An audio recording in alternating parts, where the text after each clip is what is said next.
प्रभु जी हरे दंडवत कृष्ण प्रभु प्रणाम। जी कृष्णा प्रभु जी दंडवत प्रभु जी। दंडवत हरे प्रणाम हरे प्रभु प्रभु जी जी। दंडवत प्रणाम। हरे कृष्ण। हरे कृष्णा। प्रभु जी हरे कृष्ण प्रभु जी दंडवत प्रणाम। हरे कृष्णा। हरे कृष्णा। तो आप हरे सबका कृष्ण प्रभु जी दंडवत प्रणाम। दंडोत दंडोत। हरे कृष्ण प्रभु दंडवत प्रणाम।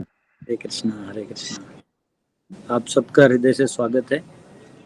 आज रामनवमी भी है और भगवान राम जी का आविर्भाव। इनफैक्ट आज ही के दिन मैंने 2011 में टेंपल ज्वाइन किया था। कितना साल, 14 साल हो गया। तो यस हरे कृष्ण प्रभु जी दंडवत प्रणाम। यस, हरे कृष्णा। हरे। तो आइए हम सब प्रार्थना करते हैं और श्रीमद् भागवतम में प्रवेश करते हैं। अभी मैं ट्रैवल कर रहा हूँ, अभी मैं यहाँ से जा रहा हूँ वापस रांची। ठीक है, पब्लिक प्लेस में हूँ तो लो वॉल्यूम में क्लास होगा। हरे कृष्णा। ये प्रार्थना करते हैं। ओम नमो भगवते वासुदेवाय। ओम नमो भगवते वासुदेवाय। ओम नमो भगवते वासुदेवाय। नारायणं नमस्कृत्य नरं चैव नरोत्तमं देवीं सरस्वतीं व्यासं ततो जयमुदीरयेत्। नष्टप्रायेषु भद्रेषु नित्यं भागवत सेवया भगवती उत्तमश्लोके भक्तिर्भवति नैष्ठिकी। कृष्णाय वासुदेवाय देवकी नन्दनाय च नन्दगोपकुमाराय गोविन्दाय नमो नमः। हरे कृष्णा कृष्णा कृष्णा हरे हरे, हरे राम राम राम हरे हरे। ओम अज्ञानतिमिरन्धस्य ज्ञानाञ्जनशलाकया चक्षुरुन्मीलितं येन तस्मै श्रीगुरुवे नमः। नमो विष्णुपदाय कृष्णपृष्ठाय भूतले श्रीमति भक्तिवेदान्तस्वामिनिति नाम्ने नमस्ते सरस्वती देवे गौरवाणी प्रचारिणे निर्विशेषशून्यादि पाश्चात्य देशतारिणे। जय श्री कृष्ण चैतन्य प्रभु नित्यानंद श्री अद्वैत गदाधर शिवासदि गौर भक्तवृंद। हरे कृष्ण कृष्ण कृष्ण हरे हरे, हरे राम राम राम हरे हरे। हरे कृष्ण। तो हम सब तीसरे स्कंद के 21वें अध्याय के 12वें श्लोक में हैं। ठीक है, और जैसे करदम मुनि को भगवान ने दर्शन दिया है, कैसे तो गरुड़ जी पे खड़े होके, गरुड़ जी पे आते हुए उनके ऊपर खड़े होते हुए जो भगवान ने करदम मुनि को दर्शन दिया है 10,000 साल तपस्या करने के बाद। और प्रामाणिकता से जब आप करेंगे तो भगवान दर्शन देते हैं। नहीं ऐसा नहीं, तपस्या यानी सिर्फ शरीर को तपाने से नहीं होगा। हमारे हृदय में बहुत सारे अनर्थ हैं, मिसगिविंग्स हैं। भगवान के प्रति हमारे हृदय में प्रेम है, लेकिन हृदय में थोड़ा सा स्वार्थ होने के कारण द्वेष भी है ना। तो धीरे धीरे अपने द्वेष से रहित होते हुए केवल निर्मल भाव से जब भगवान का स्मरण कर सकें और अपने जो स्वाभाविक भगवान से संबंध है उसको स्थापित कर लें, तो भगवान हमें इमीडिएटली दर्शन देते हैं। लेकिन वो इमीडिएट कभी कभी 10,000 साल भी हो जाता है, तो कभी कभी 10 दिन भी हो सकता है। प्रभुपाद बोलते हैं कि खटवांग महाराज तो एक क्षण में दर्शन कर लिए थे, एक क्षण में वैकुंठ चले गए थे, तो एक क्षण में भी हो जाएगा। ये देखिए बहुत सुंदर चित्र है। करदम मुनि जो हैं वो गरुड़ के ऊपर बैठ खड़े होके, कृष्ण भगवान नारायण जो हैं वो आए हुए हैं दर्शन देने के। कितना सुंदर लग रहा है। वैसे ही आज रामनवमी है। आज राम जी का दर्शन जो है उनके नाम के माध्यम से हम सबको होगा। ठीक है, तो अभी हम लोग तृतीय स्कंद के 21वें अध्याय के 12वें श्लोक में हैं। आइए पढ़ते हैं। जात हर्षो अपतन्मूर्ना शीतौ लब्धा मनोरथः गिर्भिस्तु अभ्यग्रणात् प्रीति स्वभावात्मा कृतांजलिः। When Kardam Muni actually realized the Supreme Personality of Godhead in person, he was greatly satisfied because his transcendental desire was fulfilled. He fell on the ground with his head bowed to offer obeisances unto the lotus feet of the Lord. His heart naturally full of love, uh, his, uh, his heart naturally full of love of God, with folded hands he satisfied the Lord with prayers. जब कर्दम मुनि ने पूर्ण पुरुषोत्तम भगवान का साक्षात दर्शन किया तो वे अत्यधिक तुष्ट हुए, क्योंकि उनकी दिव्य इच्छा पूर्ण हुई थी। वे भगवान के चरण कमल को नमस्कार करने के लिए नतमस्तक होकर पृथ्वी पर लेट गए। उनका हृदय स्वाभाविक रूप में भगवत प्रेम से पूरित था। उन्होंने हाथ जोड़कर स्तुतियों द्वारा भगवान को तुष्ट किया।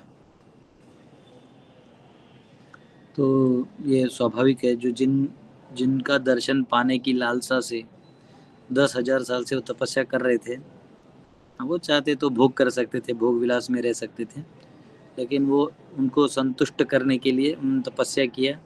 और अंत में जब जिनके लिए आपने तपस्या किया, जिन आराध्य भगवान नारायण के लिए तपस्या किया, वो स्वयं दर्शन देने आए, तो वो वहाँ जमीन पे दंडवत किए, प्रणाम करके उनको मतलब हर्षोल्लास हुआ, उनकी जो दिव्य इच्छा थी वो पूरी हुई। तो ये यहाँ पे कहा गया है।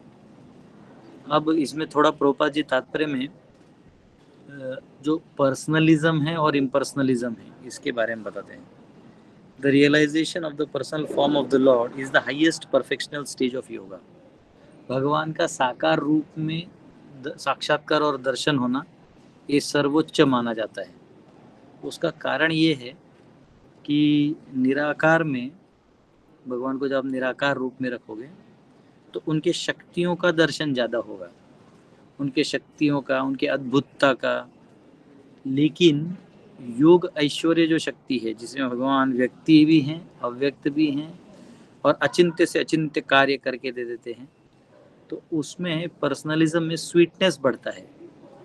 भगवान के प्रति जो एक स्नेह है, भगवान से हमारा जो लगाव है, वो बढ़ जाता है। जैसे अगर हम कहेंगे कि सभी शक्तियाँ हैं, ठीक है, तो भगवान राम की सभी शक्तियाँ हैं, तो हम कहेंगे ठीक है, तो उनको शक्ति चाहिए, थोड़ा सा पावर चाहिए। अभी हम लोग गए थे ना गुवाहाटी, तो वहाँ बगलामुखी मंदिर है, वहाँ गए थे। जैसे कहते हैं वहाँ कुछ इच्छा कर देने से सब पूरा हो जाता है। हालांकि मैंने कुछ नहीं मांगा, मैंने सिर्फ भक्तों का भला मांगा। हमारे साथ विश्वनाथ प्रभु थे। मैंने बोला प्रभु जी मैंने बहुत कुछ मांगा। तो वहाँ इतना सुंदर है। फिर हम लोग कामाख्या मंदिर में दर्शन किए। तो ये सब शक्ति पीठ है, ये शक्ति स्थान है, यहाँ जाएंगे तो आपको शक्ति मिलेगा। परंतु शक्तिमान जो है, यानी जिनसे सारी शक्तियाँ आती हैं और जिनके माध्यम से जीव जो है इस संसार में कार्य करता है, वो व्यक्ति भगवान नारायण है। तो जब उनसे आपका 1-to-1 रिलेशन हो जाएगा तो असंख्य शक्तियाँ एक साथ आप कैप्चर कर सकते हैं। लेकिन शक्तिमान जो है, जो शक्तिमान है, ये पर्सनल है, तो इनको आपको पर्सनल अटेंशन देना पड़ेगा। इनका एक तरीका है, उस तरीके से नवविधा भक्ति है, उस नवविधा भक्ति से ही आप इनको कैप्चर कर सकते हैं। लव भक्त्या तु अनन्या शक्य, सिर्फ भक्ति ही एक मात्र ऐसा मार्ग है जिसके माध्यम से ये संभव है। तो ये यहाँ पे कहा गया है, जो पर्सनल फॉर्म है इसको रियलाइज करना और इससे इधर अपना रिलेशनशिप बनाना, ये हाईएस्ट है। ठीक है, देखिए 11वां अध्याय का 54वां श्लोक है, भक्त्या तु अनन्या शक्य अहम एव विदोर्जुना ज्ञातुम द्रष्टुम च तत्वेन प्रवेष्टुम च परंतप। भगवान कहते, my dear Arjuna, only by undivided devotional service can I be understood as I am standing before you and can thus be seen directly. Only in this way can you enter into the mysteries of my understanding. मैं कैसे काम करता हूँ, कैसे किससे लेना आदान प्रदान करता हूँ, ये समझने के लिए आपको मेरा व्यक्ति विशेष समझना होगा। ठीक है, तो ये यहाँ पे कहा गया है। In 16th chapter of Bhagavad Gita, where yoga practice is described, the realization of personal form of the Lord is called the perfection of yoga. तो 16वें अध्याय में जहाँ पे भगवान का स्वरूप समझ में आ जाए, उसको योग की जो हाईएस्ट 16th नहीं, माफ़ करिएगा, 6th चैप्टर, मतलब 16 में डेविड क्वालिटीज़ हैं, तो यस 6th में है, क्योंकि 6th में योग है। योगी नाम अपि सर्वेशां मद्गतेन अंतरात्मना श्रद्धावान भजते यो माम। तो भगवान कह रहे हैं कि योगी नाम अपि सर्वेशां, कि सभी योगियों में वो योगी सबसे बड़ा योगी माना जाएगा जो मेरे पर्सनल फॉर्म को जानता है। समयुक्त तमोमतः, तो जो मेरे पर्सनालिटी को रियलाइज करे वो हाईएस्ट है. After practicing the sitting postures and other regulative principles of system, one finally reaches the stage of samadhi, absorption in the supreme. अगर आप ध्यान भी लगाते हैं तो अंतिम स्थिति जो है वो समाधि की है. तो समाधि में क्योंकि आपने इंद्रियों को रोक दिया है विचलता से, उनको तरंग में आने से रोक दिया है, प्राण और इसको बैलेंस में लाके रख दिया है. अब उसके बाद आप जो है इसके बाद आप जो है माफ करिएगा थोड़ा सा डिस्ट्रैक्ट हो गया. हाँ, तो जब इंद्रिय और प्राण वायु इत्यादि बैलेंस में आ जाए तो उसके बाद हम भगवान को दर्शन कर सकते हैं साक्षात परमात्मा रूप में. हाँ, कैंटो 2 चैप्टर 2 वर्स 8 to 12 है जहाँ पे परमात्मा कैसे दिखते हैं वो बताया गया है. तो उधर उनका दर्शन हो, पीताम्बर वस्त्र में, यही नारायण भगवान जो आपको बाहर दिखे वो अंदर दिखेंगे. तो समाधि हो जाता है. तो उस टाइम में भगवान पर्सनली आपको आके मिलते हैं.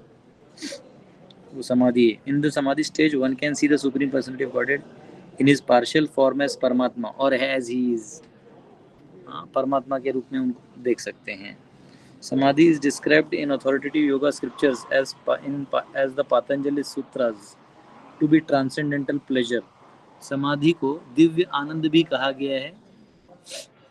दिव्य आनंद जो समाधि है क्योंकि इसमें भगवान का दर्शन हो जाता है.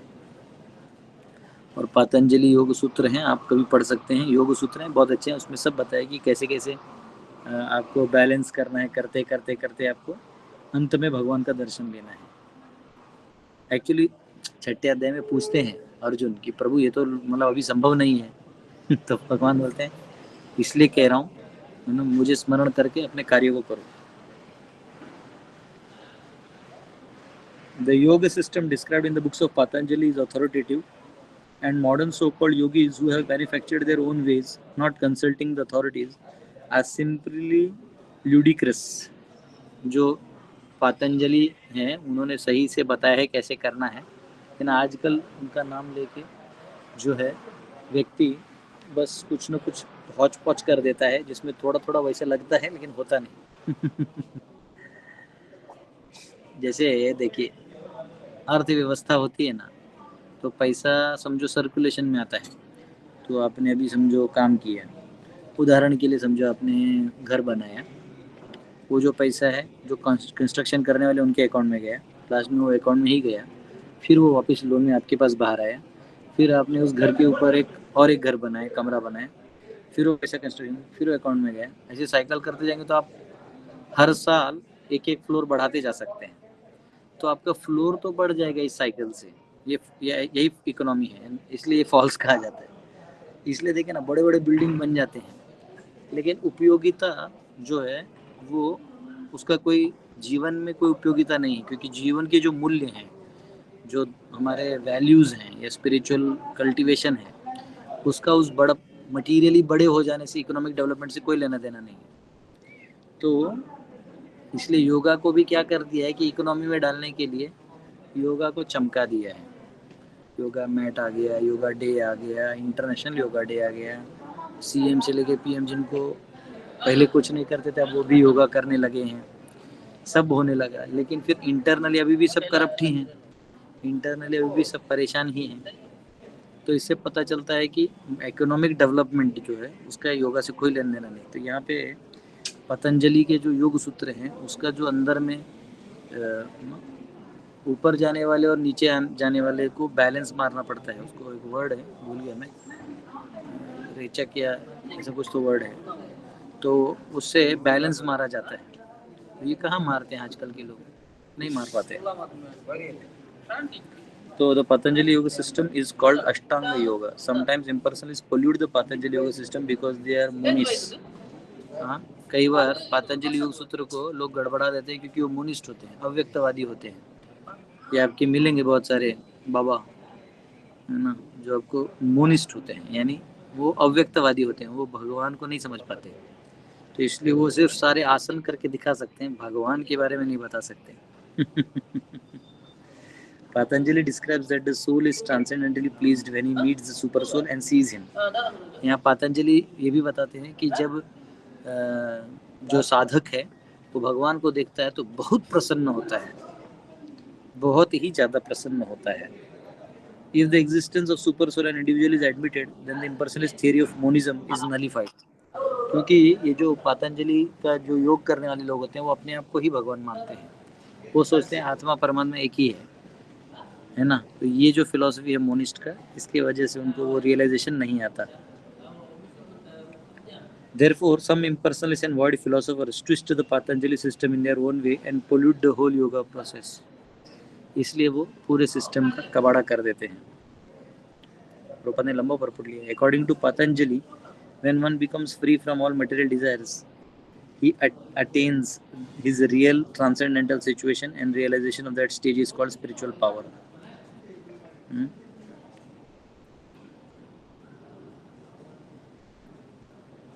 धर्म अर्थ काम मोक्ष के ऊपर वाले स्थिति को प्राप्त करते हैं. According to monists, when a yogi becomes one with supreme and loses his individual existence, he attains the highest stage called kaivalya.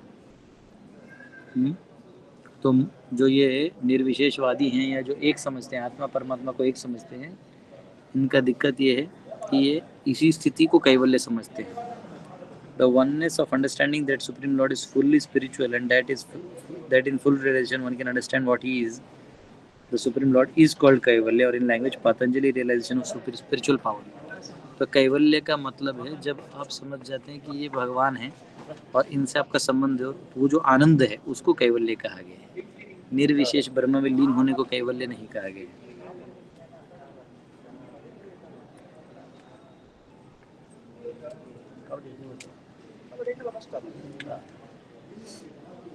तो यहाँ पे कहा गया trance is describe to be of two kinds, samprajnata and asamprajnata, और mental speculation and self realisation.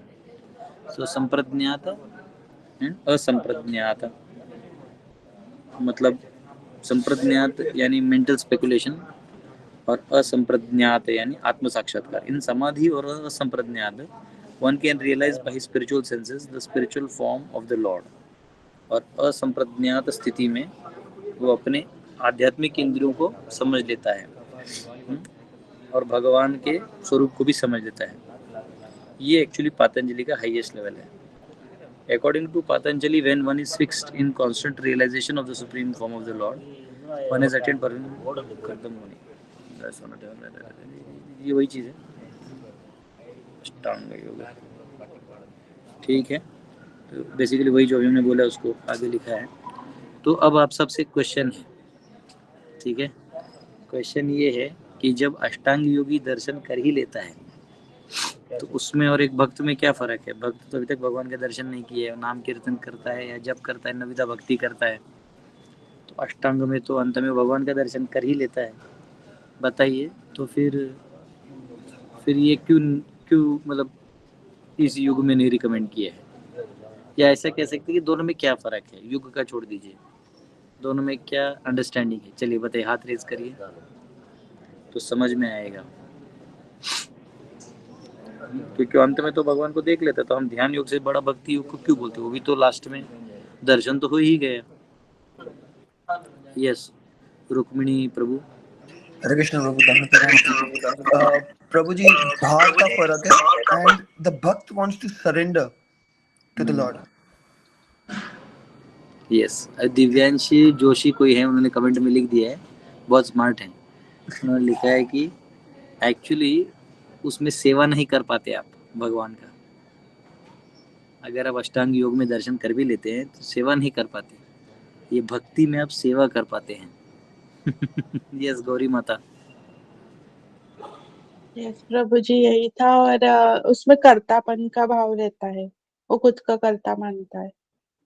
Yes, क्योंकि वो कर्म योग से मिला हुआ चीज़ है, इसलिए ध्यान योग भी कर्म योग के भाग में ही आता है.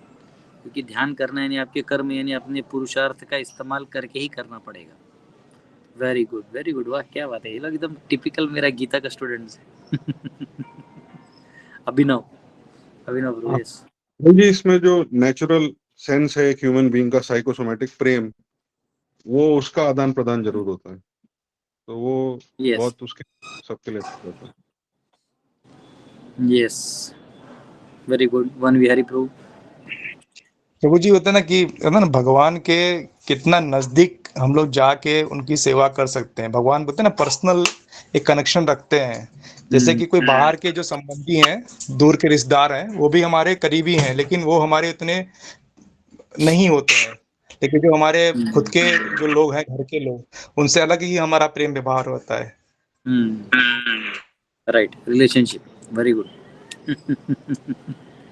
तो आइए, वैसे तो आज हम ले सकते हैं क्लास, लेकिन हम लोग आज राम जी की थोड़ी स्तुति करते हैं।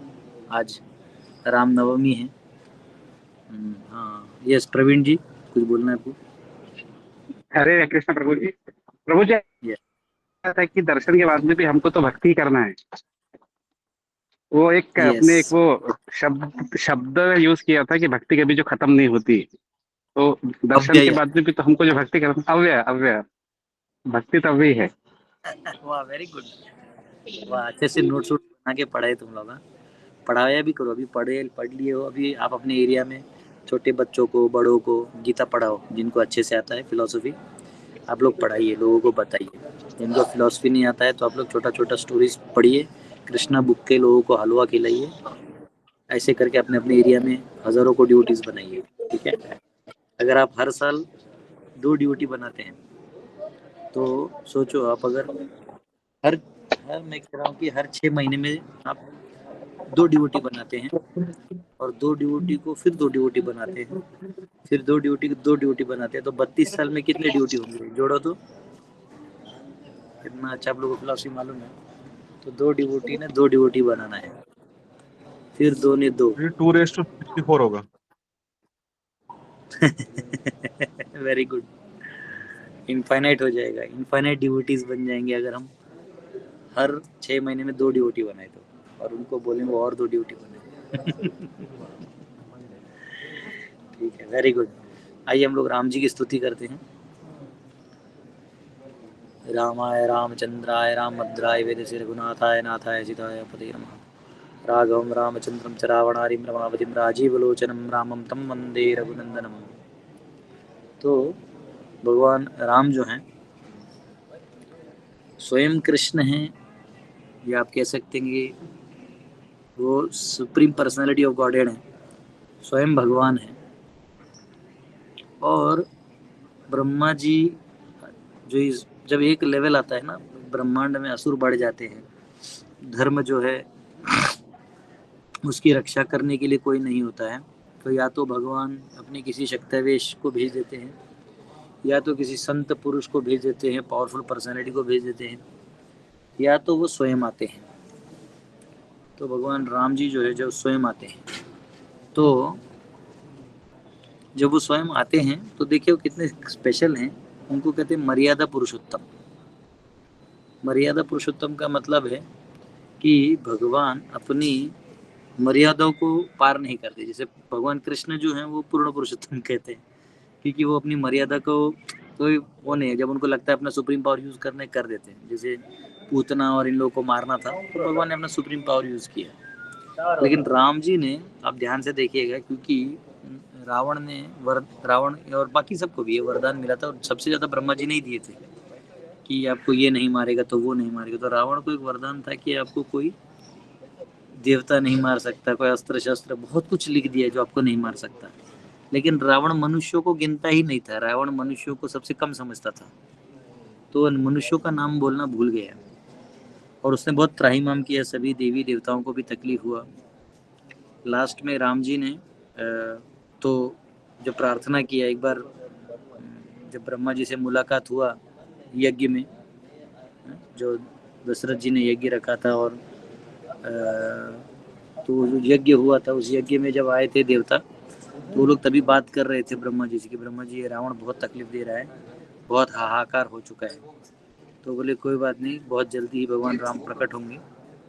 और तब राम जी, और तब उन्होंने बोला सबको कि आप लोग नीचे जो है अलग अलग वानरों के रूप में एक्सपांड करो। तभी बहुत सारे जो ये वानर दिखते हैं आपको, ये सब तभी के वानरों ने एक्सपांड किया था। और वानरों ने जो हाँ, वानरों ने एक्सपांड किया और एक्चुअली फिर भगवान राम प्रकट भी हुए। हाँ, जो यज्ञ हुआ उसमें खीर निकला, माता कौशल्या, सुमित्रा, कैकेयी तीनों को मिला और राम, भरत, शत्रुघ्न, लक्ष्मण सबका प्राकट्य हुआ। और भगवान राम ने कैसे एक मनुष्य को वर्णाश्रम में रहते हुए धर्म का पालन करते हुए कैसे आगे जाना है, ये भगवान ने सिखाया। उन्होंने बचपन में ही सिखा दिया कि गुरुओं की आज्ञा का पालन करना चाहिए। और राम जी का एक खासियत है, मैंने जैसा रामायण को पूरा पढ़ा था तो उसमें एक खासियत ये आया, राम जी जब मतलब विश्वामित्र के साथ है ना, तो बहुत सवाल पूछते हैं, बहुत सारा सवाल।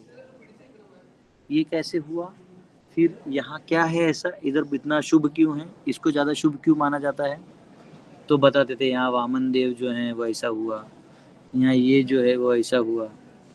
तो ऐसा कर कर के उन्होंने मतलब विश्वामित्र भी सारा पास्ट टाइम्स बताते थे, सभी लीलाएं बताते थे।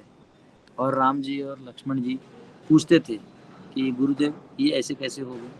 तो भगवान जब खुद गीता में बोलते हैं ना, तद विद्धि प्रणिपातेन परिप्रश्नेन सेवया, तो आपको प्रश्न भी करना है और परिप्रश्नेन, बहुत ही आदर पूर्वक, ये नहीं कि घटिया तरीके से। आजकल लोग बहुत गुरु को ना ऑलमोस्ट देहात्म बुद्धि में देखते हैं, उनको लगता है कि अरे ये भी हमारी तरह ग्रेजुएशन किए, इसको भी नहीं आता। अरे भाई, लेकिन वो अपने गुरु का सेवा किया है, वो अपने गुरुओं के साथ किए, तो उसके ऊपर जो कृपा का पावर है ना वो तुम्हारे पास नहीं है। तो अगर तुम्हें वो पावर चाहिए तो तुम्हें भी उसी भाव में रहना होगा। एक बार मैं मेरे गुरुदेव को बता रहा था कि मैंने भुवनेश्वर प्रभु जो थे उनको वृंदावन में 1 साल पूरा अच्छा सेवा किया था। तो हमारे गुरुदेव बोले कि yes, when you serve great souls with humility, mercy automatically follows. जो कृपा है वो तुम्हारे पीछे भागेगी अगर तुम वैष्णवों की सेवा में लगे हो, गुरुजनों की सेवा में लगे हो। तो यहाँ पे ये कहा गया है कि आप कृपा प्राप्त करना है तो गुरुजनों से आपको आदर पूर्वक प्रश्न करना चाहिए और उनकी सेवा भी करनी चाहिए। ये नहीं कि सिर्फ पूछ लिया, नहीं, सेवा भी करनी चाहिए। तो यहाँ पे जो राम जी हैं और लक्ष्मण जी हैं, वो विश्वामित्र मुनि के साथ बोट में बैठते थे, हर जगह का स्थान का जगह का लीला पूछते थे और गुरु की सेवा करते थे। हाँ, पूरा। तो ये उन्होंने सिर्फ गीता में बोला नहीं, अपितु बोला नहीं, किए करके भी दिखा दिया उन्होंने पिछले अवतार में। और कृष्ण रूप में भी जब वो आए तो उन्होंने सांदीपनि मुनि के आश्रम में सेवा की है सुदामा के साथ। तो ये वो दिखाते हैं कि कैसे गुरुकुल में रहना है, कैसे आपको गुरु का सेवा करना है और कैसे आपको अपने जीवन में कृपा को प्राप्त करना है। फिर राम जी ने चैलेंज से भी नहीं डरे, क्षत्रिय, असली क्षत्रिय होने का भी प्रमाण दिया। उन्होंने जब असुरों को मारना था बिल्कुल नहीं हिचकिचाए। मतलब एक बार तो सीता माता खुद बोलती हैं, जब वो विराध करके जो राक्षस है वो वनवास में पकड़ लेता है, माता सीता को सब दबोच लेता है, तो राम जी को बहुत गुस्सा आता है। तो बाद में तो उसका वध हो जाता है।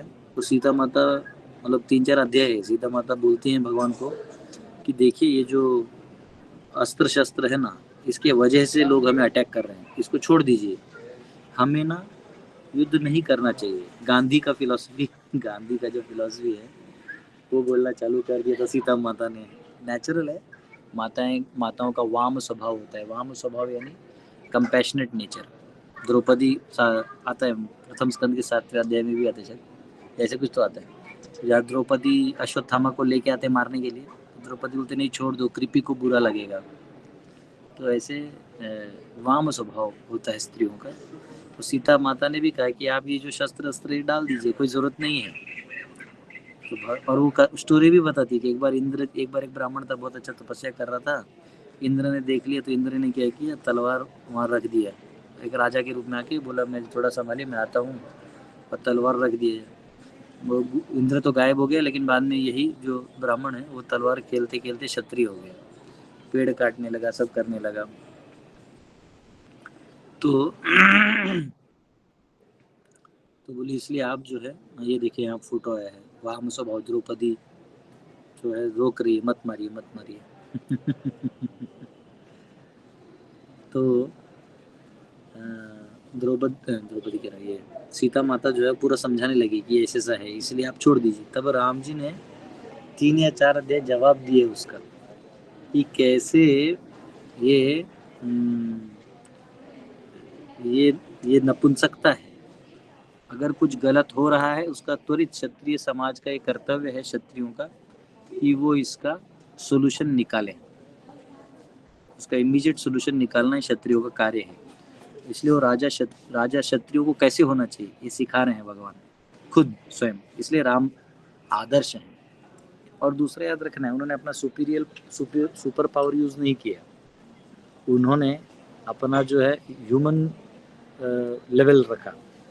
उन्होंने जितने भी असुरों को मारा तो डिवाइन पावर्स नहीं यूज किए। उन्होंने जो गुरुओं से प्राप्त हुए, अलग अलग अगस्त्य मुनि से, विश्वामित्र मुनि से, अलग अलग भारद्वाज मुनि से, इन सब से जो मिला उसको यूज किया भगवान राम जी ने। कितना वो है। इनफैक्ट रावण को भी मारने के लिए आदित्य हृदय मंत्र का उच्चार करते हुए चंद्र आकार के बाण को इस्तेमाल करके रावण को मारा, जो अगस्त्य मुनि ने सिखाया था। तो भगवान राम एक सही क्षत्रिय के रूप में दिखा रहे हैं। भगवान राम विवाह किए माँ सीता से, माता सीता का विवाह हुआ राम जी से। और जब वनवास की बारी आई तो माँ सीता को उन्होंने कहा कि आप यहीं रहो, मैं जाके आता हूँ। माँ सीता ने लंबा चौड़ा अंडरस्टैंडिंग दिया कि कैसे मेरा आपके साथ होना मेरा धर्म है। भगवान ने स्वीकार किया। हालांकि भगवान ये जानते थे कि इनको ले जाना है तो स्वाभाविक है, असुर लोग, राक्षस लोग ये सब मिलेंगे, तकलीफ देंगे। लेकिन फिर सीता माता का जो अंडरस्टैंडिंग था वो सही था, तो उन्होंने ले लिया, है ना। तो वो उन्होंने किया ऐसे। तो इससे पतियों को पता चलता है कि एक आदर्श पति कैसे होना चाहिए। आदर्श पति का काम है कि जो माताएं भावुक होकर बोलती हैं उसको उन्हें समझा के अपना डिसीजन लेना चाहिए। और जहाँ माताएं धर्म का ज्ञान बोलती है, धर्म का ज्ञान उन्हें भी है, जहाँ वो धर्म का ज्ञान बोलते हैं और धर्म का अंडरस्टैंडिंग दे रहे हैं, उस चीज़ को हमें स्वीकार करना चाहिए। उधर हमको अहंकार नहीं रखना चाहिए कि मैं पुरुष हूँ, मैं पति हूँ, नहीं। उधर हमको उनके भाव को, उनका जो ज्ञान है उस धर्म के ज्ञान को लेके फिर हमको उस तरह से कार्य करना चाहिए। इसलिए राम जी सीता को ले गए। हालांकि टेक्निकली उनको जंगल में ले जाना, जंगल का तकलीफ, फिर असुरों का तकलीफ, रावण आता ही नहीं, माता जंगल में जाती नहीं, फिर रावण आता ही नहीं, खत्म था कहानी। लेकिन धर्म जो है, धर्म में धर्म का सोल्यूशन फिर धर्म है। तो इस प्रकार एक आदर्श पति उन्होंने बताया, आदर्श बेटा बताया। जब वो गए थे तो उन्होंने माँ कैकेयी को कहा कि माँ कैकेयी, तुम मुझे डायरेक्ट बोल देती, पिताजी को इतना कष्ट क्यों पहुंचा रही हो? हमें बोल देती, हम आपके लिए चल जाते। और वो जैसा बोलते हैं ना, भगवान में सभी, भगवान का मतलब है 6 ऐश्वर्य एक साथ होना, 6 गुण। तो उसमें से एक होता है वैराग्य। तो भगवान सबसे समृद्ध हैं और सबसे वैरागी भी हैं। उसका प्रमाण ये है कि जब दशरथ जी के बुलावे पे सुमंत्र जी जाके बुला रहे थे राम जी को, तो रथ पे आए वो, क्योंकि तभी तक सुमंत्र को भी ऑर्डर्स नहीं थे, कि वनवास के ऑर्डर नहीं थे। वो इतना ही था कि जाओ बुलाओ, क्योंकि कैकेयी ने बुलाया, बोले जाओ उनको बुलाओ। तो सुमंत्र बोले मैं आपके ऑर्डर्स नहीं फॉलो करता, मैं दशरथ जी के ऑर्डर फॉलो करने का अधिकारी हूँ। तो दशरथ जी ने बोला जाओ बुलाओ। तो दशरथ जी के बोलने पे जब उनको बुलाया तो उनको ये नहीं मालूम था वनवास है, इसलिए उनको प्रॉपर चैरियट पे बिठा के लाया। जब उनको चैरियट पे बिठा के लाया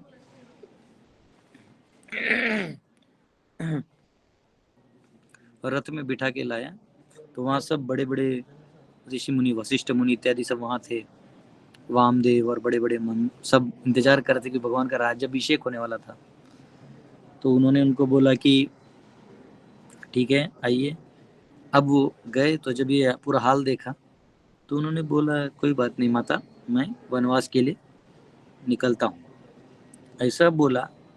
उन्होंने इमीडिएटली, कहते हैं जो पादुका पहन के आए थे ना, जो उनका जो शूज़ होता है रॉयल शूज़, वो निकाल दिया जो उनके जो चैरियट से वो आए थे वो चैरियट छोड़ दिया, जिस चैरियट से वो आए थे वो चैरियट छोड़ दिया, वो चल के वापस अपने दूसरे महल में गए जहाँ उनकी माँ थी कौशल्या को मिले, सीता को मिले, लक्ष्मण जी को मिले। लक्ष्मण तो बोल दिया ऐसा बाप को मार देना अच्छा है, लेकिन राम जी ने उनको अच्छे से समझाया कि तुम्हारा क्रोध जायज़ है। कभी कभी होता है ना कि कोई लीडर है, उसके फॉलोअर्स होते हैं, तो लीडर को कुछ हो जाए तो फॉलोअर एकदम भड़क भड़क के कुछ कर देते हैं। उस समय लीडर को एक कैसे एक लीडर होना चाहिए ये राम जी ने बताया। तो राम जी ने उनको समझाया कि नहीं ऐसा नहीं सोचते लक्ष्मण, आप ऐसा मत करो। तो लक्ष्मण जी एकदम दबा के रख दिए, और इसलिए राम जी फिर वहाँ से महल से निकले और एक आदर्श बेटा के रूप में, एक वैराग्य के रूप में, बिना किसी कुछ लिए वो निकले।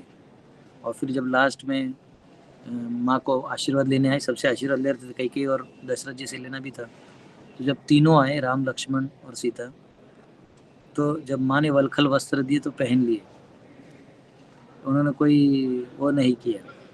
तो एक कैसे अनासक्त से विषयान, भगवान बोलते हैं ना कि आपको अनासक्त होकर कार्य करना है, तो कैसे करना है ये उन्होंने सिर्फ लिखा नहीं, ये उन्होंने करके दिखाया, ये उन्होंने जी के दिखाया। और एक पत्नी के लिए क्या प्रेम होता है, तो पेड़ और लताओं से पूछ रहे हैं क्या तुमने सीता को देखा। हाँ, कितना बारीक ऐसे, वो जो कंगन और नुपुर ये सब गिरे थे, वो नुपुर गिरे तो कहते हैं देखो ये घास पे गिरा होगा, अन्यथा क्रैक हो जाता। जो सीता माता के बाल में फूल थे वो बिखर के जहाँ गिरे तो वो देख के कौन सी दिशा में वो गए होंगे, क्या हाल हुआ होगा। ऐसे मतलब कितना प्रेम है। आजकल पत्नी चले जाते तो पति खुश हो जाता है, अच्छा हुआ।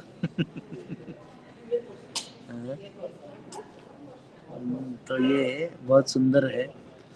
रावण का वध भी किया। माँ सीता का इच्छा था कि सभी वानरियों को भी ले जाया जाए, तो पुष्प वन को बड़ा कर दिया, उसमें सभी को लेके गए। तो और भगवान, अभी आज हम लोग पर्सनल इम्पर्सनल पढ़ रहे थे ना, तो हनुमान जी जब राम जी के सामने आए तो एक भिक्षुक के रूप में आए, तो राम जी पहचान गए और राम जी ने कुछ भी नहीं कहा उनको। और जब उन्होंने बोला नहीं मैं हनुमान हूँ, तब उनसे बात चालू किया। तो भगवान, अगर आप भगवान के पास बहुरूपिया बन के जाते हैं, हाँ, तो भगवान आपको कुछ नहीं देते। आप जब ओरिजिनल बन के जाते हैं जैसे आप हैं, तो भगवान आपको एज इट इज़ आपसे रेसिप्रोकेट करते हैं। इसलिए भक्तों के सामने, गुरु के सामने और भगवान के सामने, जैसे हम लोग डॉक्टर के पास भी जाते हैं तो अपना बताना पड़ेगा भाई पेट में प्रॉब्लम है, ये है वो है। ऐसा आधा काम करोगे तो नहीं होगा। तो ऐसे ही गुरु के सामने या भगवान के सामने जब हम जाते हैं तो अपना भाव निर्मल रखेंगे, तो भगवान एज इट इज़ आपको कृपा करेंगे, आप पे दया करेंगे। तो ये एक तरीका है भक्ति का। और राम जी हमें एक आदर्श पति, आदर्श पिता, आदर्श भक्त, खुद अपना रामायण कथा सुन रहे हैं लव कुश से।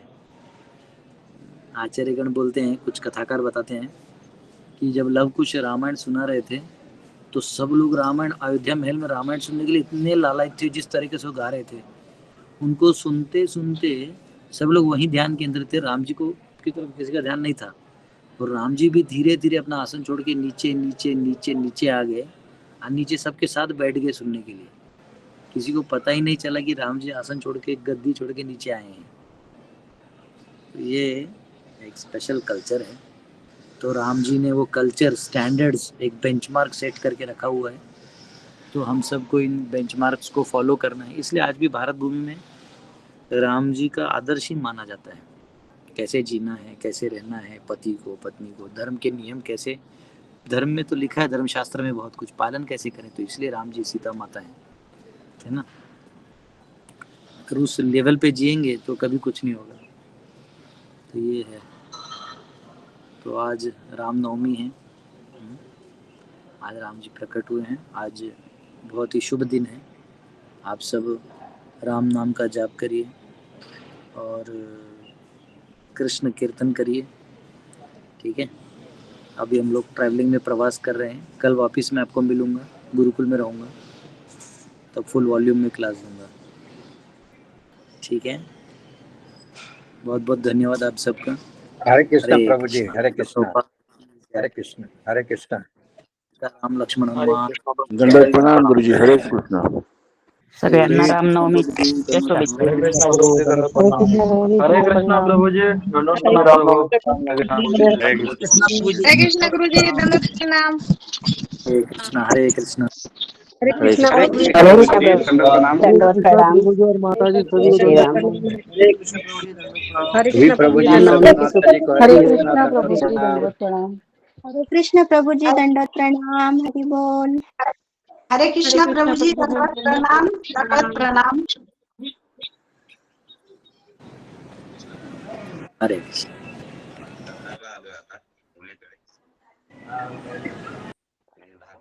सभी प्रभु जी सभी माता वैष्णव जी कोटि कोटि दंडवत प्रणाम, हरे कृष्णा। सभी भक्तों को हरे कृष्णा दंडवत प्रणाम, हरि बोल। सभी माताओं जी को कोटि कोटि वैष्णव को दंडवत दंडवत प्रणाम। हरे कृष्ण। हरि बोल, हरि